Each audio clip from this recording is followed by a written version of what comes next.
प्यारी साध संगत जी, राधा स्वामी जी।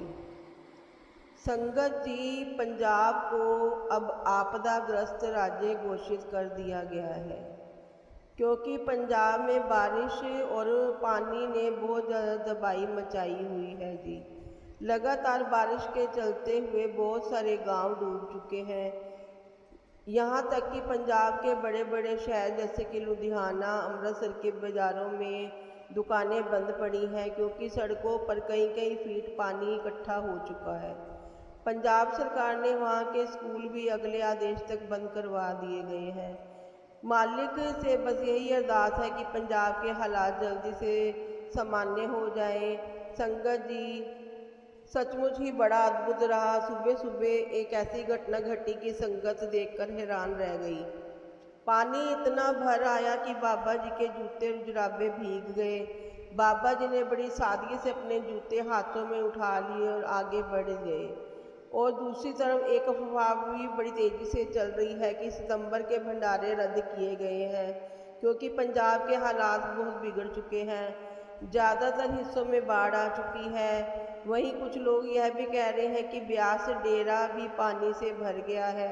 संगत जी, ये बात सही है कि ब्यास में कुछ जगह पर पानी भर गया है, लेकिन जिस तरह से अफवाहें फैलाई जा रही है वैसा कुछ नहीं है जी। सारी बातें सच्चाई हम आपको इस वीडियो के द्वारा बताएंगे।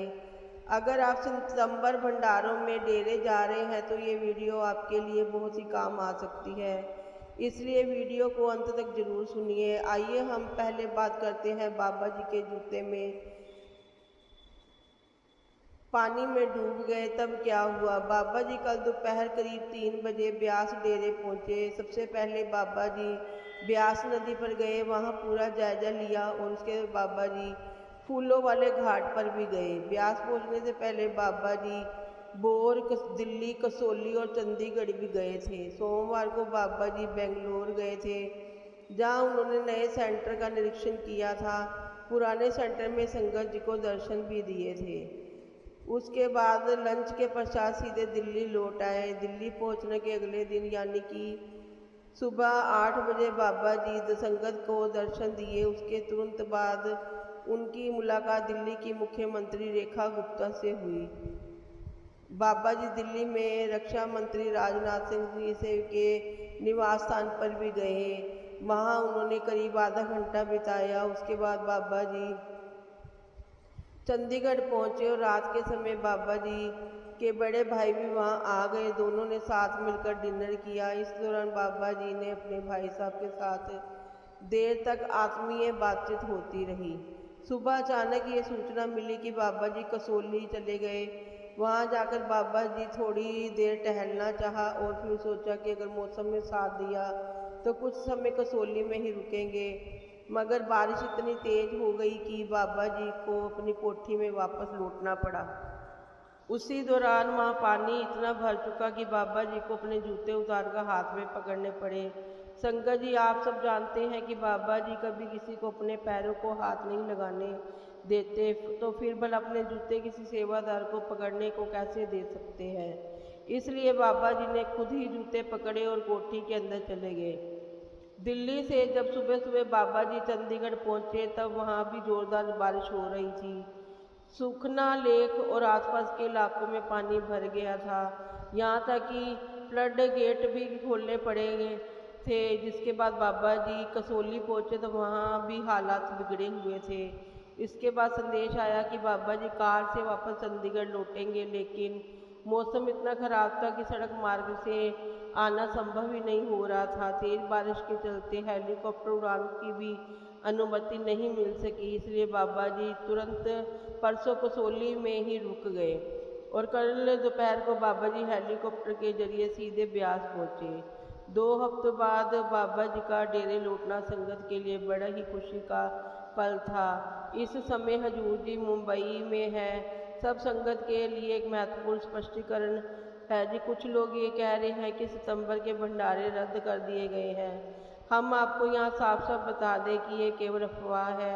अभी तक कोई निर्णय डेरे की तरफ से नहीं लिया गया। अगर कभी कोई आधिकारिक सूचना होती है तो आपको सबसे पहले हम ये जानकारी देने की पूरी कोशिश करेंगे।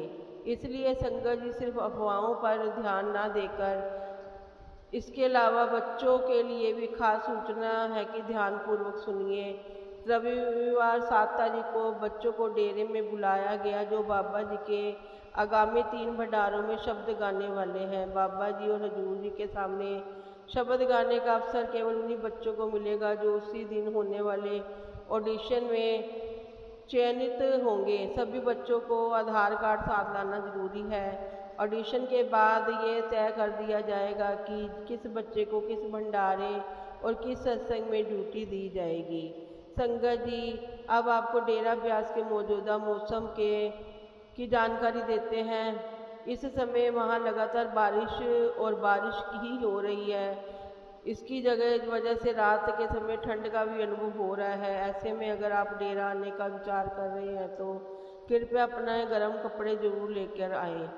बच्चों और बुजुर्गों के लिए बहुत ही आवश्यक है जी। इस समय पंजाब में गर्मी जैसी कोई बात नहीं है। मौसम तेज़ी से बदल रहा है। हो सके तो छतरी और रेनकोट भी साथ लेकर आएँ। डेरे जब सत्संग के जुड़ी सबसे अहम जानकारी आगामी सत्संग ब्यास के मुख्य पंडाल में ही आयोजित किए जाएंगे। सत्संग का समय का तय किया गया है। सितंबर महीने में जो प्रश्नोत्तर कार्यक्रम निर्धारित है उनका समय भी यथावत रहेगा।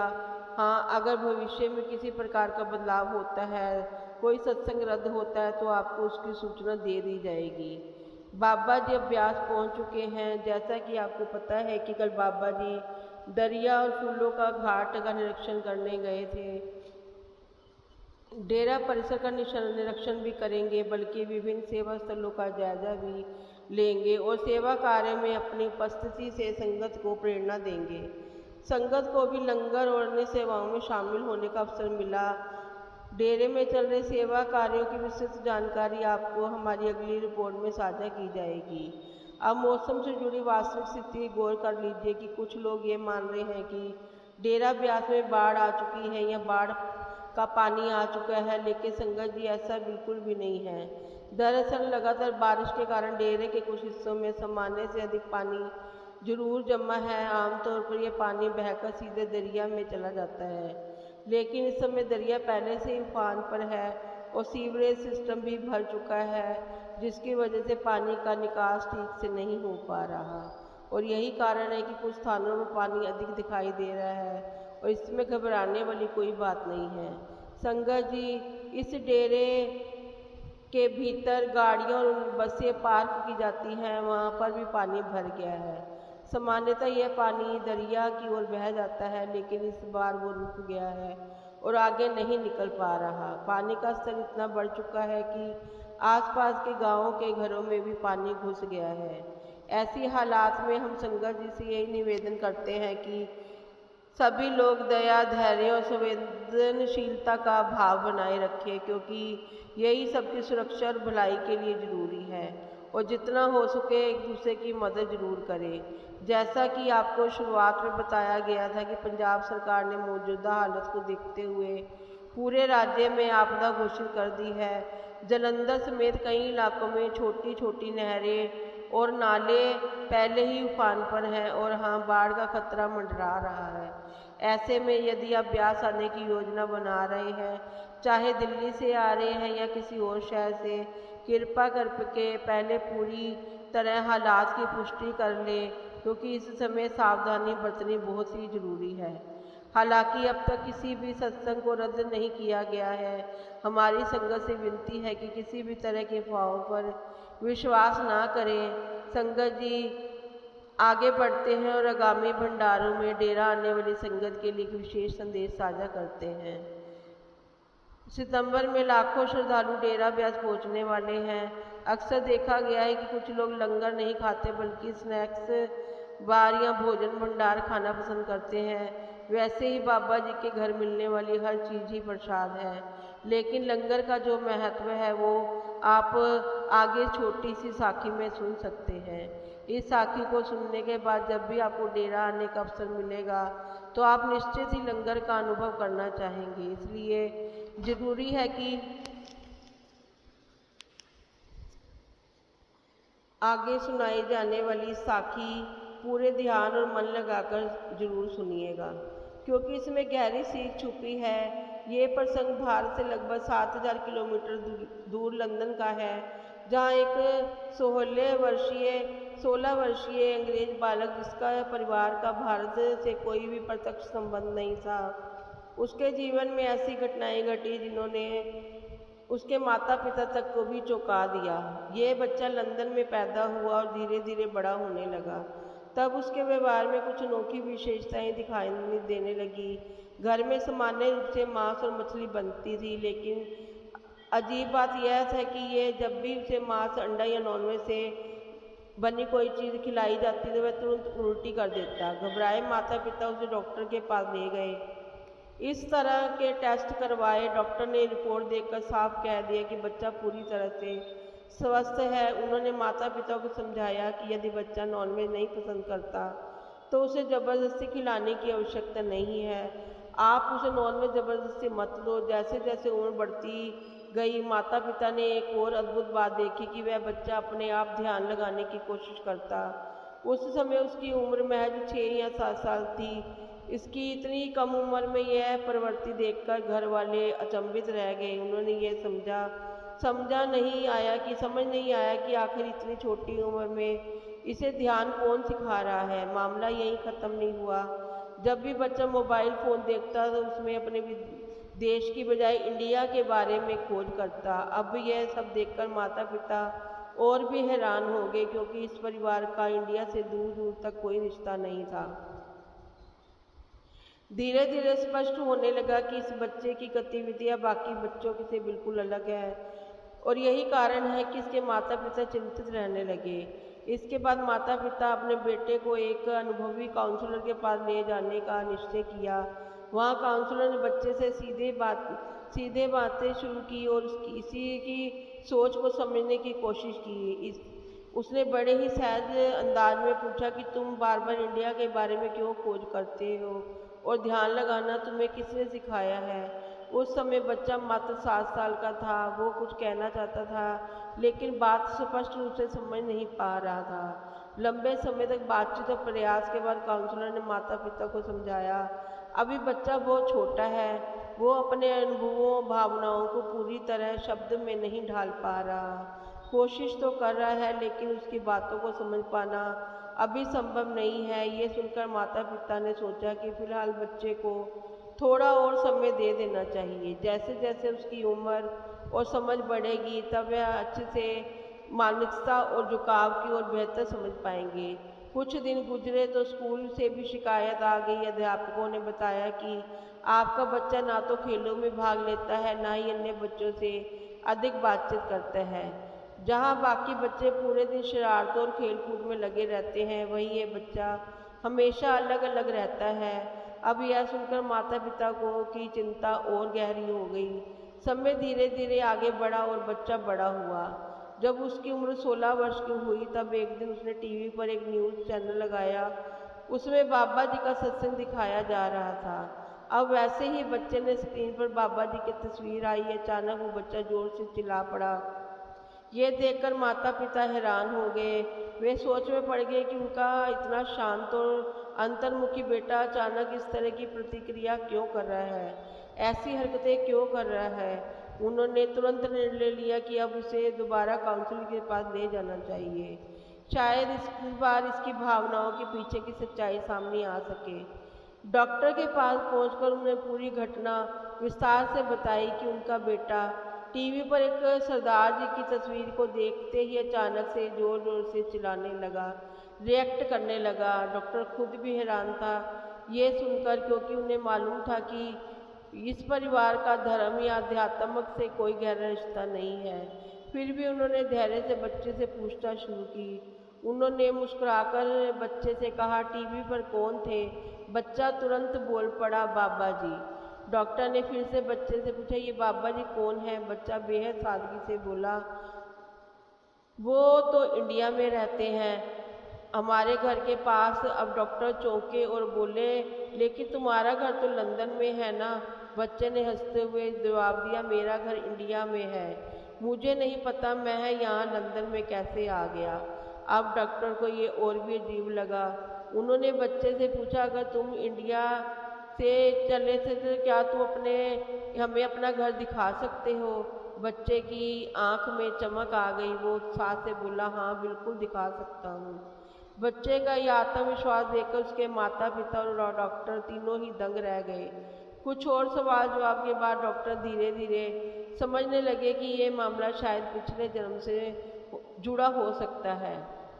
उन्होंने माता पिता को सलाह दी कि अगर संभव हो तो बच्चे को भारत लेकर जरूर जाना चाहिए। वहाँ जाकर ही सच्चाई सामने आएगी। अब क्योंकि हर माँ बाप के लिए अपना बच्चा अनमोल होता है, तो इसलिए माता पिता ने डॉक्टर की बात तो मानी और कुछ दिनों में तीनों इंडिया के लिए रवाना हो गए। जैसे ही बच्चा एयरपोर्ट पर उतरा, उसके दिलो दिमाग में पुरानी यादें ताज़ा होने लगी। उसके कदम जैसे अपने आप डेरे की ओर बढ़ने लगे। डेरे के करीब पहुंचते ही वो पुरानी स्मृतियों से भर उठा। धीरे धीरे उसने अपने पिछले जन्म की बातें सुनानी शुरू कर दी। अब उसको वो सब कुछ याद आ गया और वो बोला, पिछले जन्म में मेरा घर अमृतसर में था। मेरे हजूर महाराज जी से नामदान लिया था, लेकिन उस नामदान के असली मूल्यों को समझ नहीं पाया। मैंने नामदान लेकर गलत काम किए और इसी गलती की वजह से मेरे आखिरी समय में मुझे बहुत कष्ट झेलना पड़ा। मैंने कभी शादी नहीं की, जिंदगी का बड़ा हिस्सा अकेलेपन में ही गुजारा। शुरू में कई साल भजन सिमरन करता रहा, लेकिन धीरे धीरे मन का बोझ बढ़ता गया और मैंने शराब का सहारा ले लिया। उसी के साथ मैंने भजन सिमरन भी छोड़ दिया। जब मौत मेरे करीब आई तो मेरी हालत बहुत खराब थी। ऐसा लगता था कि मानो मेरी आत्मा ही निकल रही हो। उस समय मैंने अपने पड़ोसियों से रोककर कहा, मुझे किसी भी तरह डेरे तक पहुंचा दो। उन्होंने मेरी बात मान ली और मुझे डेरे छोड़ आए। हॉस्पिटल में मैंने सिर्फ मौत का इंतज़ार करता रहा। मेरी सांस चल रही थी, पर जैसे प्राण शरीर छोड़ने का नाम भी नहीं ले रहे थे। एक दिन ऐसा हुआ कि मेरे पास वाले बिस्तर पर जो मरीज भर्ती था, उसकी पत्नी लंगर से उसके लिए 2 रोटियां लेकर आई। जब उसकी नज़र मुझ पर पड़ी तो उसने बड़ी सहजता से, बड़ी विनम्रता से उसमें से एक रोटी मेरी ओर बढ़ा दी। मैंने वो रोटी स्वीकार कर ली और खा ली, और उसी रात जब मैं सोया तो फिर कभी नींद से जागा ही नहीं। बिना किसी पीड़ा, बिना किसी संघर्ष के मुझे मुक्ति मिल गई। उस जीवन के बाद मेरा नया जन्म लंदन में हुआ। बचपन से ही मुझे डेरा और वहाँ के वातावरण बार बार दिखाई देते थे, लेकिन मैं समझ नहीं पाता था कि ये कौन सी जगह है और क्यों बार बार मुझे अपनी तरफ खींचती है। असल में मैं उस लंगर की रोटी ने मेरे जीवन का पूरा भाग्य बदल दिया।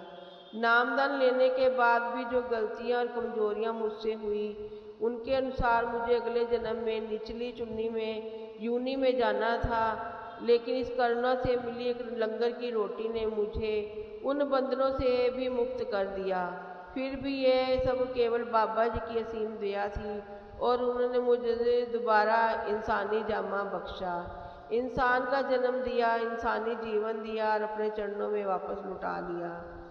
ये कहते कहते बच्चा भावुक हो उठा। उसकी आंखों से आंसू बह निकले। वो आगे बोला, जिस दिन मैंने टीवी पर बाबा जी को देखा, उसी क्षण मेरे भीतर पिछले जन्म की सारी यादें जैसे जीवित हो गई। ये सुनकर वहाँ मौजूद सिर्फ बच्चे के माता पिता ही नहीं, बल्कि पूरी संगत वहाँ विभोर हो गई। हर आंख नम थी, हर आंख में आंसू था। संगत जी, आज ये बच्चा बड़ा हो चुका है और अक्सर डेरे के दर्शन करने आता जाता रहता है। इसलिए कहा गया है कि अगर कभी किसी को लंगर की रोटी खाने का अवसर मिले तो उसे खोना नहीं चाहिए। कौन कहता है उस रोटी में हमारे कौन से भारी कर्म समाप्त हो जाए। डेरे की लंगर की रोटी खाने वाला कभी अकेले नहीं जाता। बाबा जी उसका हाथ पकड़ लेते हैं, चाहे अगला जन्म क्यों ना हो देना पड़े, वो आत्मा अतः मालिक तक पहुंच ही जाती है। संगत जी, आपने ये बात जरूर सुनी होगी कि बचपन में बाबा जी डेरा ब्यास में जब लंगर में जाते थे तो एक रोटी जेब में छुपाकर रख लेते थे। कोई सोच भी नहीं सकता था कि उस रोटी का क्या करेंगे, परंतु बाद में पता चला कि बाबा जी उन रोटियों को चुपके से बाहर ले जाकर छोटे छोटे कीड़े मकोड़ों को खिलाते थे। जब ये बात हजूर जी के पास पहुंची तो उन्होंने मुस्कुराते हुए फरमाया कि ये अपनी संगत तैयार कर रहा है और यही वजह है कि कहा गया है कि लंगर की रोटी को कभी साधारण भोजन समझने की भूल मत करना। ये रोटी बड़े ही भाग्य से नसीब होती है। लंगर की रोटी बड़े ही भाग्य से मिलती है। संगत के प्रेम और